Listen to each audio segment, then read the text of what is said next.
Espero que todos vocês estejam bem. Vocês que estão nos visitando, sejam bem-vindos.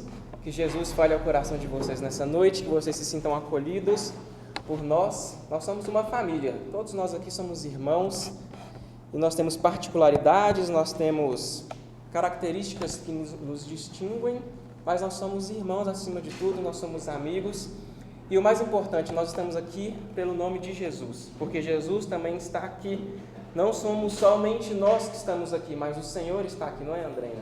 O Rei dos Reis está nessa sala, que privilégio é louvar o nome dele. E hoje nós vamos continuar falando sobre liberdade, nós vamos falar sobre nova criatura. Durante todo esse mês de maio, nós temos estudado um pouco sobre liberdade humana, soberania divina, responsabilidade. Alguns dias temas teológicos, alguns dias temas mais práticos, e hoje nós vamos continuar abordando sobre essa nova temática de nova criatura. Então, nós já falamos sobre os frutos do Espírito, nós já falamos sobre os frutos de quem cultiva boa liberdade, quem cultiva má liberdade, faz más escolhas, e hoje nós vamos falar sobre nova criatura. E talvez eu e você estamos aqui, escutamos a vida inteira sobre esse termo nova criatura, mas a gente não sabe de fato o que significa nova criatura. Talvez a gente cresceu escutando na igreja, na escola dominical, nos cultos, o que é ser nova criatura, mas a gente não entendeu ainda o que significa ser nova criatura. E nós vamos falar um pouco sobre isso essa noite, vamos ler o que a Bíblia tem a nos ensinar sobre nova criatura. E Deus, precisa ficar bem claro aqui, que Deus criou para si não escravos. Ele não criou para si escravos, ele criou para si filhos. Nós até vimos no último culto de domingo, o pastor Juan explicando qual que é o propósito último de Deus, que é ter um relacionamento com o homem. O propósito final de Deus é ter um relacionamento com o homem. Por isso Deus não criou para si chat GPTs, não criou Geminais, inteligências artificiais. Ele criou nova criatura, ele criou filhos e filhas para terem um relacionamento com Ele, assim como Adão e Eva tinham no jardim do Éden. Só que nós sabemos que o homem fez mau uso da sua liberdade, ele escolheu o mal, ele escolheu desobedecer, ele escolheu pecar, e por isso ele perdeu essa liberdade que antes ele tinha com Deus, ele perdeu essa filiação que ele tinha com Deus. E aí a história vem, Jesus vem ao nosso encontro, Deus se materializa em forma de homem, 100% homem, 100% Deus, vem ao nosso encontro para nos salvar, para que mais uma vez nós voltássemos ao jardim do Éden, a tocar novamente na mão de Deus, como diz essa imagem, Adão e Deus no original, é lindo. E nós podemos viver novamente essa realidade, porque Deus ainda faz para si pecadores filhos novamente, assim como eu, assim como você, que éramos pecadores e hoje somos filhos e filhas de Deus. Amém? Então, vamos abrir a Bíblia, por gentileza, em Gênesis 1. Muito difícil de achar Gênesis 1. Versículo 21 e o 25.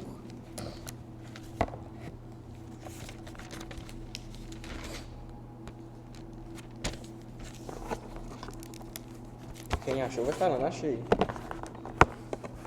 Quem não achou, fala, peraí. Opa, é difícil.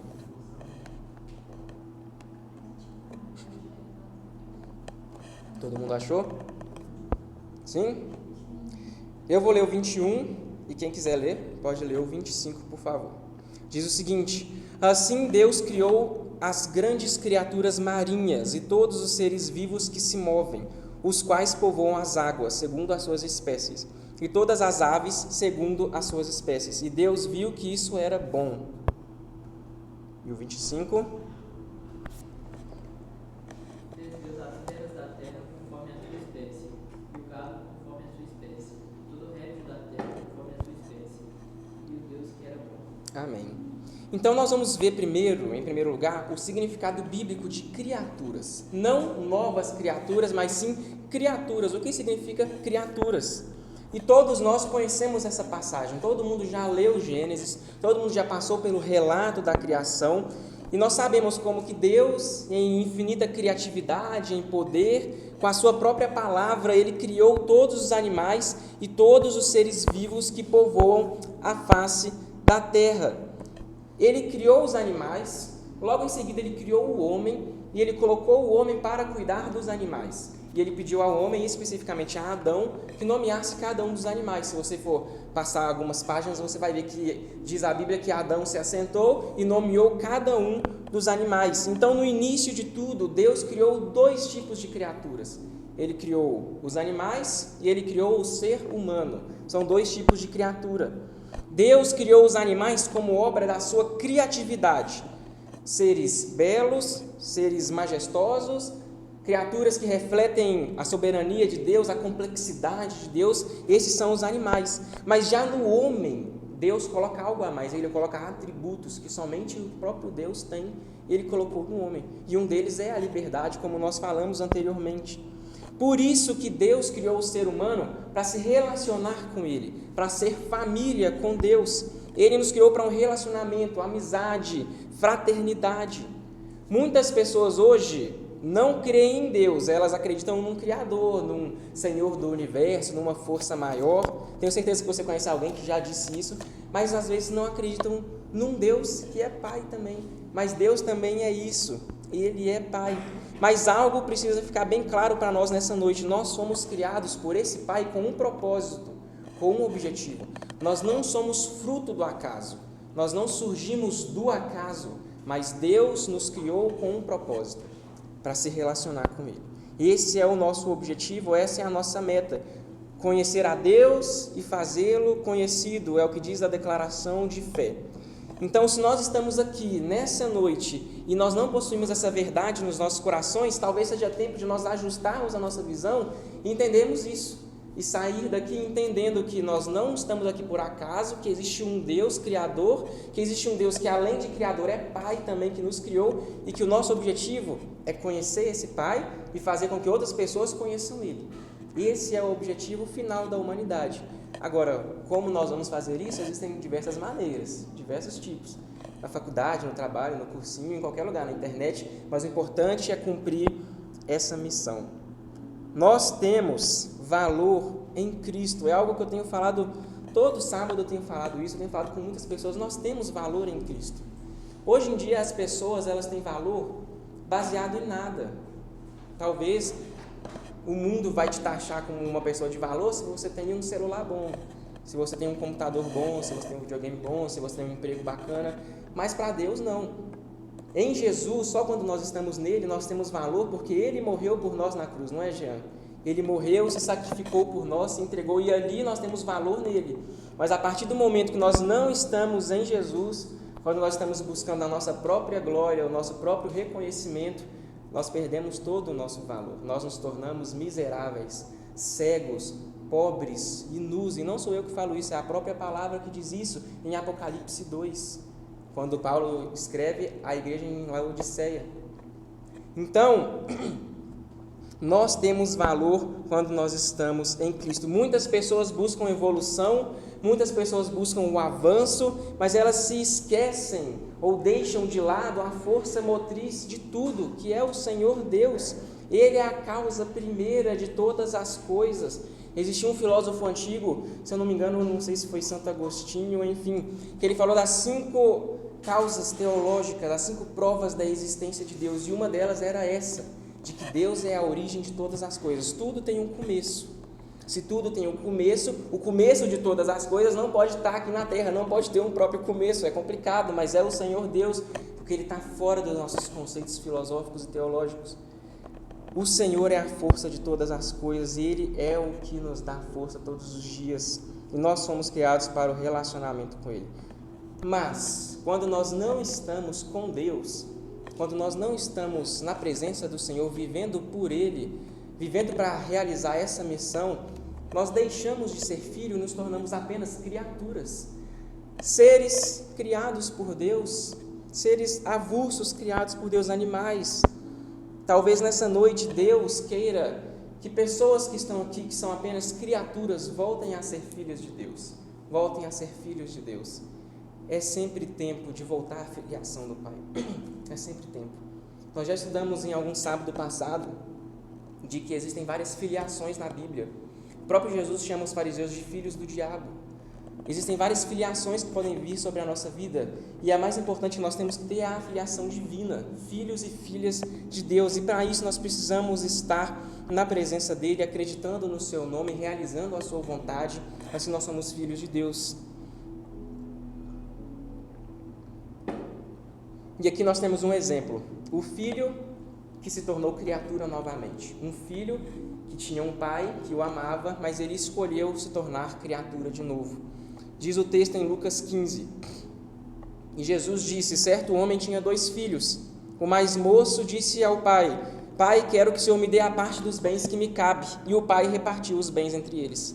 Passados não muitos dias, o filho mais novo, ajuntando tudo o que tinha e o que era seu, partiu para uma terra distante e lá desperdiçou todos os seus bens, vivendo de forma desenfreada. Depois de ter consumido tudo, sobreveio àquele país onde ele estava grande fome e ele começou a passar necessidades.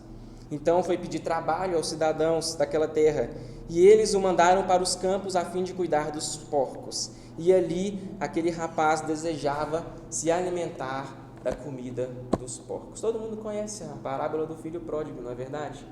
Mas o que nós não percebemos é que aqui há um exemplo de um filho que tinha um pai que o amava, que tinha um pai que o dava de tudo do bem e do melhor, que cuidava dele, mas ele, na ânsia da sua liberdade, de querer ser dono de si, abandonou o pai. E aí ele pegou o que era seu por direito, foi embora, e no fim das contas ele estava junto com os porcos, querendo comer a comida dos animais. Era um filho amado. E se tornou semelhante aos animais, se tornou criatura novamente, queria se alimentar do que eles alimentavam. Eu e você, nós estamos aqui, nós somos filhos de um pai rico, de um pai que nos ama, que possui tudo que é bom e tudo que é desejável para nós. Deus é rico em amor, Ele é rico em bondade, em misericórdia, em compaixão.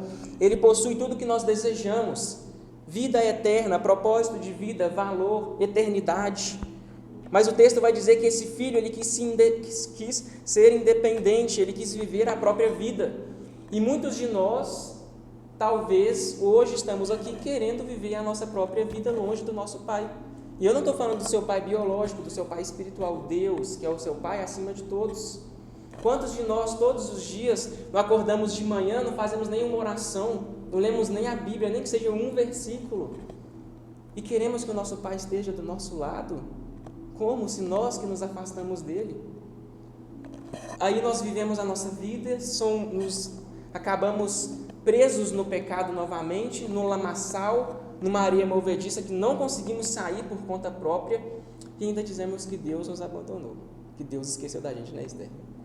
Sendo que na verdade fomos nós que saímos da presença dele. O Pai ainda nos chama nessa noite, Ele nos chama.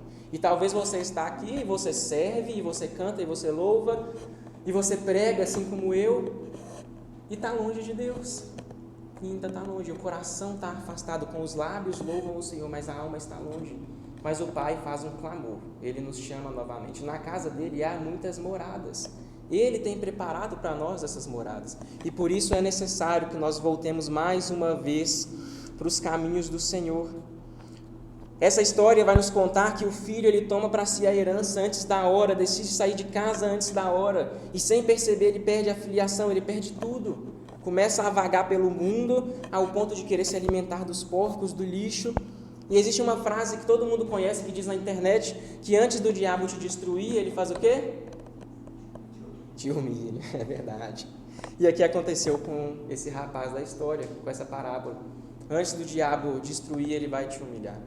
Por isso que é importante a gente estar no caminho do Senhor, andar com Ele todos os dias. Muitas pessoas querendo a independência que é pregada lá fora, no mundo, na nossa sociedade, almejam essa liberdade que os influenciadores ficam falando nas redes sociais, acabam por abrir mão da filiação divina, retornam à antiga natureza de criatura.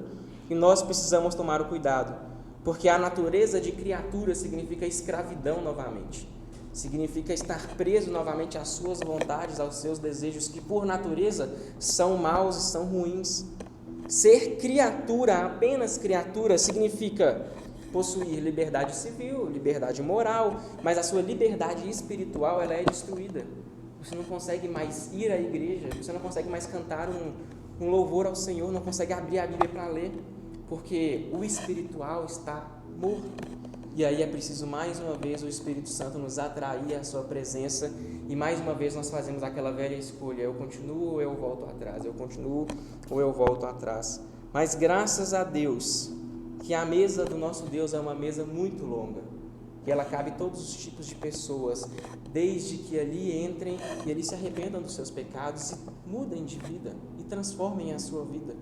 Por isso, nessa noite, o Senhor tem nos chamado mais uma vez a assentar na mesa dele, a se despir dos seus pecados, abandonar suas velhas práticas e se assentar na mesa do Rei e do Pai novamente. Amém?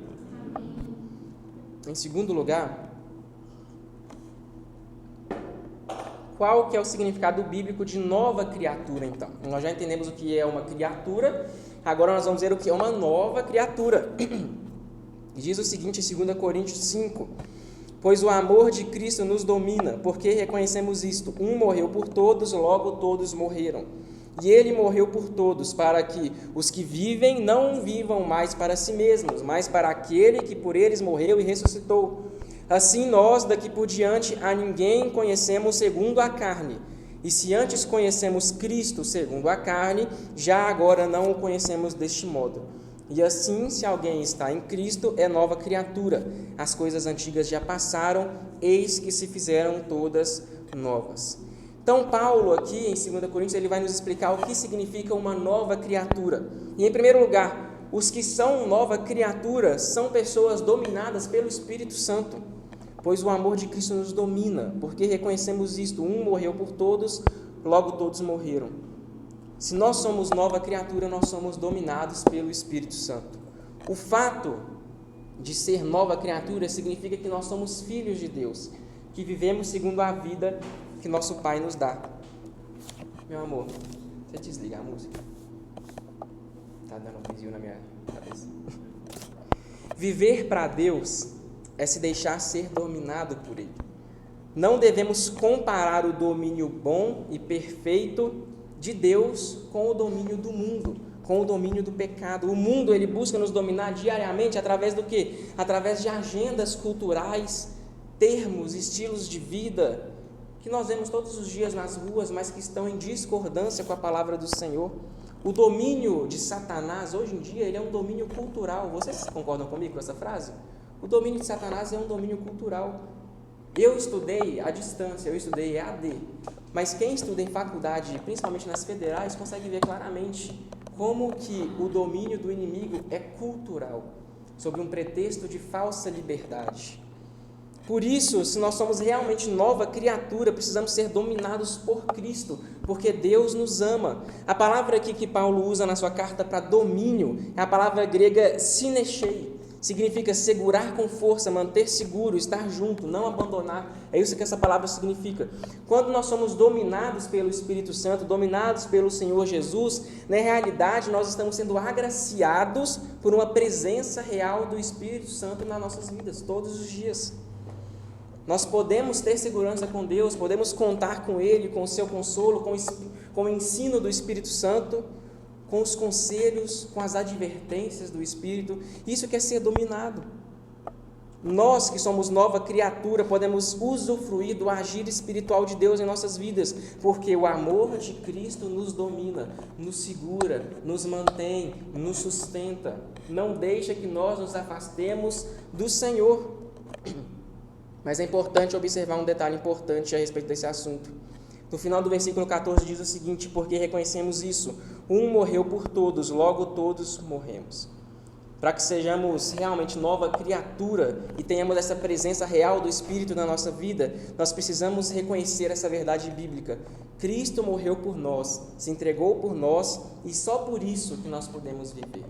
Não adianta eu querer ter a presença do Espírito na minha vida se eu não acredito no próprio Deus, no próprio Jesus. Não adianta eu querer que o Espírito esteja comigo me consolando se o Pai das luzes não está ao meu lado, se eu não acredito no nome dEle. Por isso que é necessário, é imprescindível, é intrínseco ao ser humano que creia em Jesus, que acredite nele, que Ele morreu, que Ele ressuscitou e que Ele voltará para nos buscar. E só assim nós teremos o consolo do Espírito na nossa vida, só assim. Sem Jesus, que consolo que o mundo tem? Nenhum. É guerra, crise, insegurança, morte, fome, desigualdade social, todos os tipos de tristezas. Mas quando Jesus está ao nosso lado, nós temos uma esperança maior. Nós sabemos que a nossa vida não termina aqui, mas que na verdade aqui é apenas uma passagem para a nova vida ao lado do Senhor Jesus. Então, reconhecer o sacrifício de Jesus não é um pré-requisito apenas para ser uma nova criatura, mas é um pré-requisito para ser, na verdade, um verdadeiro cristão. É necessário crer em Jesus para ser um cristão, afinal, o nome cristão não valeria de nada, não é? Cristão significa seguidor de Cristo, pequeno Cristo, seguidor da doutrina de Jesus. E o que nós temos feito com essa realidade? Nós sabemos quem é Jesus, sabemos o que Ele fez por nós, sabemos que Ele foi ao Calvário, que Ele sofreu, que Ele foi torturado, que Ele morreu, e como que nós temos agido no dia a dia com essa verdade nos nossos corações? Não adianta eu reconhecer o sacrifício de Jesus, achar que eu sou uma nova criatura, mas continuar agindo da mesma forma, continuar agindo todos os dias do mesmo jeito, nos mesmos pecados, nas mesmas mentiras, luxúrias, prazeres, não tem como. Seguir a Jesus significa abrir mão de muita coisa, coisas que nos afastam de Deus. Quem quiser vir após mim, negue-se a si mesmo, tome a sua cruz e siga-me. Tomar a cruz não significa localizar o seu pecado e deixar ele lá. Ele está lá guardado, depois eu visito ele. Não. Tomar a sua cruz, na verdade, é carregar ela diariamente para a lixeira. Diariamente jogar ela fora, escolher abandonar o seu pecado todos os dias. E não é algo leve, é algo pesado. Mas que comparação tem um pecado com uma cruz verdadeiramente de madeira, pesada, por onde nosso Senhor foi crucificado por nós. Por isso ele diz: todos aqueles que querem me seguir, tomem a sua cruz.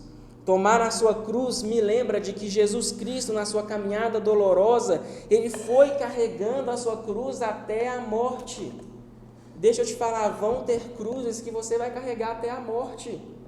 Agora, você vai carregar ela para abandonar ou você vai carregar ela praticando essa cruz até o fim dos tempos?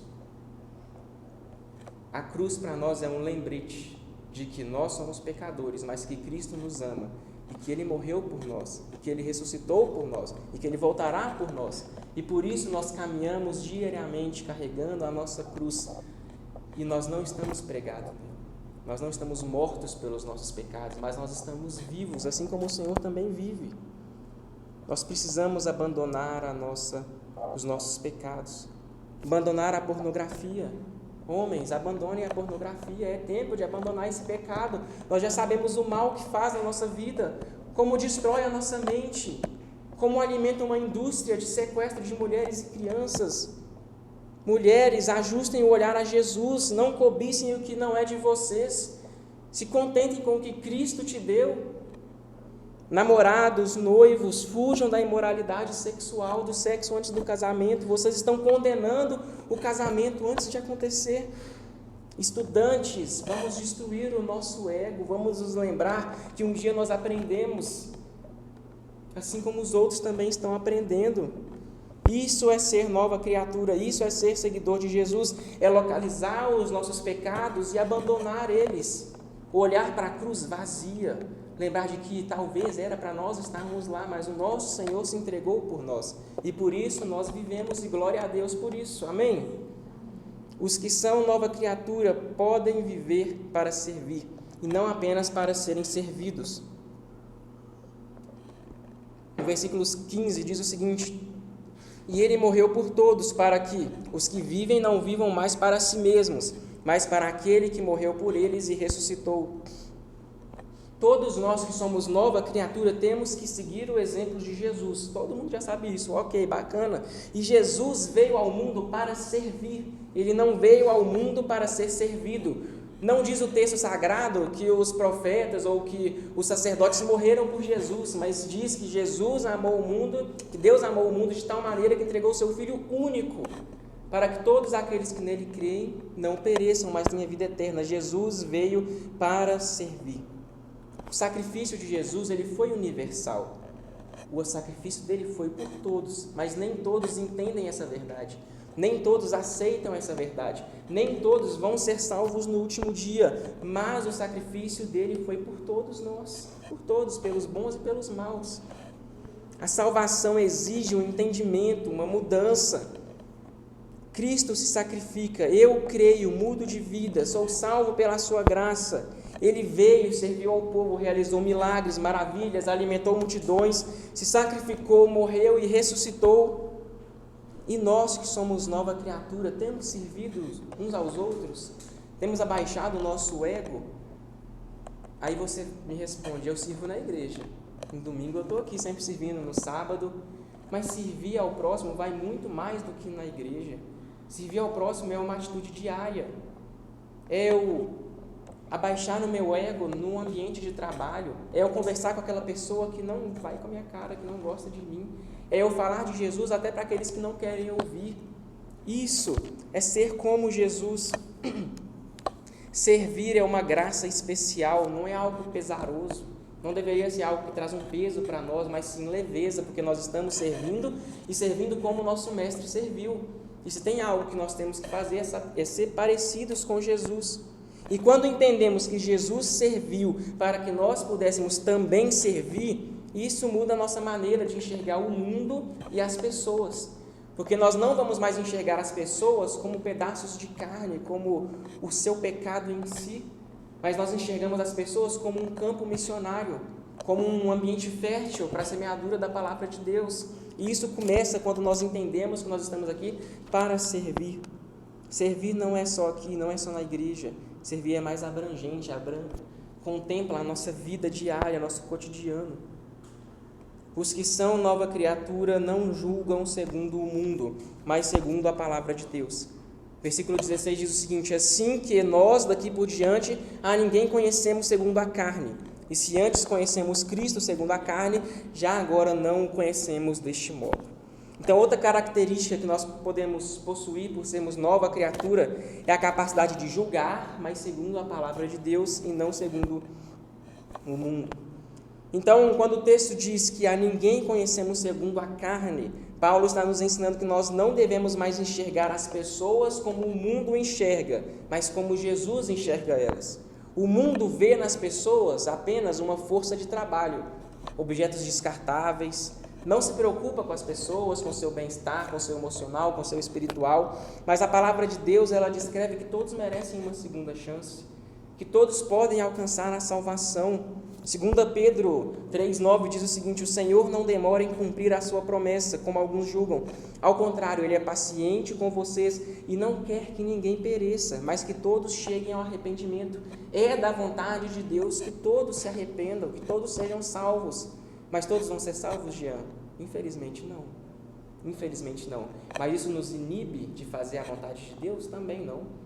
Nós vamos ser instrumentos de Deus onde quer que nós estivermos. E como? Julgando segundo a palavra de Deus. Enxergando as pessoas no potencial que elas têm em Cristo. Não no que elas já são no mundo. No mundo são pecadoras. No mundo elas estão afastadas de Cristo. No mundo elas vivem por si. Mas em Cristo nós podemos enxergar nelas potencial de um servo, de uma serva, de um filho, de uma filha. De alguém que é amado. De alguém, como eu disse antes, que tem valor em Cristo. Tem valor em Cristo. E por isso, para sermos nova criatura, nós temos que ter esse olhar misericordioso para as pessoas, assim como Jesus também tinha. Não quer dizer aceitação, não quer dizer conivência com os pecados, mas um olhar que enxerga além do pecado, que não finda no pecado em si. Um olhar que enxerga um campo fértil para a semeadura, como eu disse. Jesus, quando ele se encontra com a mulher no Evangelho, ele diz: você tem razão ao dizer que não tem marido, porque já teve 5, e esse agora não é o seu marido. O que você disse é verdade. Jesus enxerga aquela mulher, ele enxerga o pecado dela, sabe o que ela estava fazendo de errado, mas ele termina o versículo dizendo: eu sou o Messias, eu que estou falando com você. Ele se apresentou como a solução dos problemas dela. Ele se apresentou como o Salvador, o Messias, o aguardado, o enviado por Deus. Por isso que nós, quando nós encontramos alguém, algum amigo, algum parente que não crê no Senhor Jesus, mas que vive uma vida de pecados, nós podemos sim falar o pecado daquela pessoa, mas ao mesmo tempo apontar para ela a solução do pecado, que é Jesus. Porque se eu apenas julgar o pecado daquela pessoa, eu não vou estar sendo diferente do mundo. Mas quando eu apresento Jesus, ali há diferença. Porque o nome de Jesus traz mudança. O nome de Jesus traz transformação para a vida das pessoas. E nós devemos ser essas pessoas. Aquelas que apontam o erro, mas que oferecem a solução também. E a solução não somos nós. A solução é Jesus. Porque se não fosse Jesus na nossa vida, nós estaríamos iguais ou piores do que qualquer pessoa nesse mundo. Amém? Os que são nova criatura são transformados por Jesus, versículo 17. E assim, se alguém está em Cristo, é nova criatura. As coisas antigas já passaram, eis que se fizeram novas. E agora o texto vai realmente nos mostrar o que é ser uma nova criatura. É ser transformado inteiramente por Jesus, completamente por Jesus. É algo integral nas nossas vidas. Se alguém está em Cristo, é nova criatura. Para ser nova criatura, precisa estar em Cristo. Para ser nova criatura, precisa conhecer a Cristo. Precisa saber quem Cristo é, o que Ele fez, o que Ele há de fazer ainda no futuro. E assim nós seremos transformados por Ele inteiramente. No exterior, no interior, no mental, no espiritual. Em tudo nós seremos transformados por Jesus. Porque nós estamos vivendo dia a dia, aperfeiçoando-nos a nos tornarem mais parecidos com Jesus. Amém? Vamos fechar os olhos, vamos orar mais uma vez? Senhor Jesus, obrigado, Pai, por essa noite e obrigado pela vida de cada pessoa que está aqui. Nós agradecemos, Pai, porque o Senhor está aqui conosco. Nós não viemos aqui à toa. Nós não quisemos sair de casa e vir aqui. Não foi uma vontade nossa, mas o Senhor colocou essa vontade nos nossos corações. De forma que nós estamos aqui nessa noite, diante do Senhor, diante da Tua Palavra. Nós escutamos, Pai, o que é ser uma nova criatura. E a oração que fazemos nesse momento é para que nós nos tornemos realmente novas criaturas no Senhor. Nós éramos filhos, nos abandonamos o Senhor, mas é tempo, Pai, de voltar aos Teus caminhos. É tempo de voltar àquele que é o caminho, a verdade e a vida, o Senhor Jesus. Aquele que morreu, que ressuscitou, que retornará para nos buscar. Aquele que dá valor à nossa vida de verdade, não como o mundo dá valor. Obrigado, Pai, porque essas são verdades que nós nos esquecemos. Essas são verdades que o mundo insiste em não contar para nós. São verdades que o mundo diz, são verdades que o mundo não diz. Lá fora nós não temos valor, mas no Senhor nós temos. Reafirme, Pai, esse valor na minha vida e na vida de cada pessoa que está aqui. Que possamos sair daqui, Pai, mais crentes, mais parecidos com o Senhor. Que possamos sair daqui, Pai, preparados para falar essa verdade às outras pessoas, não apenas escutar e esconder para nós. Obrigado, Pai, pela oportunidade de ouvir a Tua Palavra, de refletir. E obrigado, Pai, porque o Senhor está aqui nessa noite. No nome de Jesus que nós oramos. Amém e amém.